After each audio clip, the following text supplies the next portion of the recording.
మహబూబ్ నగర్ జిల్లా మానవపాడు వద్ద జాతీయ రహదారిపై రోడ్డు ప్రమాదం జరిగింది. ఆగి ఉన్న కారును అంబులెన్స్ ఢీకొట్టింది. ప్రమాదంలో అంబులెన్స్లో ఉన్న రోగి మృతి చెందగా మరో 4 గాయాలయ్యాయి. హైదరాబాద్ నుంచి అంబులెన్స్లో కర్నూలు వెళుతుండగా ఈ ప్రమాదం జరిగింది. గాయపడ్డ వారిని చికిత్స కోసం కర్నూలు తరలించారు.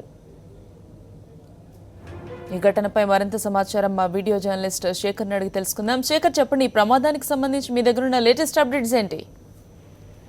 గౌతమి, ప్రమాదాల్లో గాయపడ్డ వారితో పాటు ఆపదలో ఉన్న వారిని కూడా సకాలంలో ఆసుపత్రికి చేర్చి బాధితులకు వైద్యం అందేలా చేసి ప్రాణాలు కాపాడడంలో అంబులెన్స్ కృషి చేయలేదని చెప్పవచ్చు. కానీ కొంతమంది అంబులెన్స్ డ్రైవర్ల నిర్లక్ష్యం కారణంగా ప్రాణాలు కాపాడడంతో పాటు ప్రాణాలు హరిస్తున్నారని కూడా చెప్పవచ్చు. అలాంటి ఘటనే మహబూబాబాద్ జిల్లాలోని జాతీయ రహదారి మానపాడు మండల కేంద్రంలోని క్రాస్ రోడ్ వద్ద ఒక ఆగి ఉన్న కారును అంబులెన్స్ ఢీకొన్న సంఘటనలో కూడా రోగి అక్కడికక్కడే మృతి చెందడంతో పాటు అతని బంధువులు 2 కూడా గాయపడ్డారు. అలాగే డ్రైవర్ కూడా 3 కూడా గాయపడడంతో వాళ్ళని కర్నూలు ఆసుపత్రికి తరలించారు.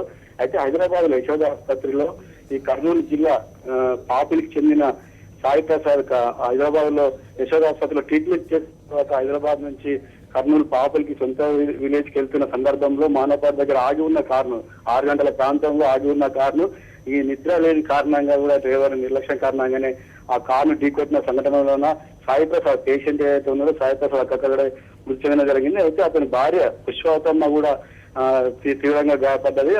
కర్నూలు ఆసుపత్రికి తరలించారు. కొడుకు సత్యనారాయణ కూడా స్వల్ప గాయాలు, అదేవిధంగా డ్రైవర్ కూడా స్వల్ప గాయాలైనట్టు తెలుసు. ఈ 3 కూడా కర్నూలు ఆసుపత్రికి తరలించారు. అదేవిధంగా అలంపూర్ ఆసుపత్రికి ఏదైతే సాయి ప్రసాద్ మృతదేహాన్ని అలంపూర్ ఆసుపత్రికి పోస్ట్ మార్టం తరలించారు. డ్రైవర్లు ఏదైతే అంబులెన్స్ డ్రైవర్లు తెల్లవారులు కూడా ప్రయాణాలు చేసి రెస్ట్ లేకుండా ఈ డబ్బుల కోసం రెస్ట్ లేకుండా తిరగడంతో పాటు నిద్ర లేని కారణంగానే ఈ డ్రైవర్ నిద్ర మత్తులోనే ఎంపీ నుంచి ముందులో నిలిపిన కారును ఢీకొట్టిన సంఘటన తెలిసినట్టు తెలుస్తుంది. అయితే ట్రాఫిక్ అంతరాయం కాకుండా పోలీసులు ఊటావుటిన అక్కడ సంఘటన స్థలాన్ని చేరుకొని ట్రాఫిక్ కూడా ఇబ్బంది లేకుండా మొత్తం క్లియర్ చేయడం జరిగింది. మొత్తం పోలీసులు దర్యాప్తు చేస్తున్నారు. కానీ ప్రాణాలు కాపాడాల్సిన అంబులెన్స్లే కొన్నిసార్లు డ్రైవర్ల నిర్లక్ష్యం కారణం ప్రాణాలు హరిస్తున్నారు చెప్పవచ్చు. ఈ ఘటనతో రుజువైంది. అదేవిధంగా ఈ హైవే పైన ఈ తెల్లవారుజామున కొద్దిగా పొగ మంచు ఉండడం కానీ కార్లు ఆపడంతో రోడ్డు పైన ఆపడంతో కూడా ఇలాంటి ప్రమాదాలు తరచుగా ఈ జిల్లాలో చోటు చేసుకుంటున్నాయి. Gautam, thank you Shekhar.